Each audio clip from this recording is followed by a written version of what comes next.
Dears അസ്സലാമലൈക്കും. അപ്പൊ ഞങ്ങൾ രണ്ടാളൊന്ന് പുറത്താടിയിട്ടുണ്ട് കേട്ടോ. മക്കളൊക്കെ വീട്ടിലാക്കിങ്ങാണ്ടാണ് പോണത്. അപ്പൊ നിങ്ങൾ വിചാരിക്കും ഷോപ്പിങ്ങിന് നല്ലത് ഗൈസ്. അപ്പൊ വീട്ടിൽ ഒരുപാട് സാധനം കഴിഞ്ഞിട്ടുണ്ട്. അപ്പൊ അത് വാങ്ങാൻ വേണ്ടി നമ്മളെ നിലമ്പൂർ കോവില് ഹൈപ്പർ മാർക്കറ്റിലേക്കാണ് കേട്ടോ പോയിട്ടുള്ളത്.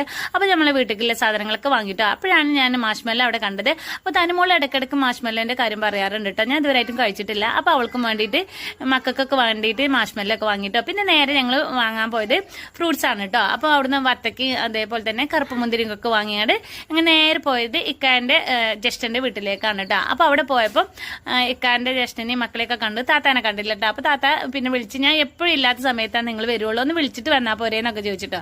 അപ്പോൾ താത്താന്റെ വീട്ടിലേക്ക് പോയതാണ്, ഉമ്മാക്ക് സുഖമായിട്ട് പോയതാണ് കേട്ടോ. അപ്പോൾ ഒരു ദിവസം ഞങ്ങൾ ഇൻഷാ അള്ളാ വിളിച്ചിട്ട് വരണ്ടെന്നൊക്കെ പറഞ്ഞാൽ അവിടെ നിന്ന് ഞങ്ങൾ ഇറങ്ങിയിട്ടോ. അപ്പൊ നേരെ ഞങ്ങൾ വീട്ടിലേക്കാണ് എത്തിയത്. അപ്പൊ നേരെ വീട്ടിലെത്തിയപ്പോൾ തന്നെ 4 മക്കൾ ഓടി വന്നിട്ടോ. അപ്പൊ മിഠായി ഫ്രൂട്ട്സ് ഒക്കെ കണ്ടപ്പോൾ ഭയങ്കര സന്തോഷമായി. അപ്പൊ ഇന്നത്തെ വീഡിയോ ഇത്രയേ ഉള്ളൂ. വീഡിയോ ഇഷ്ടപ്പെട്ടാൽ ലൈക്ക് ചെയ്യുക, ചാനൽ സബ്സ്ക്രൈബ് സപ്പോർട്ട് ചെയ്യുക. Thank you.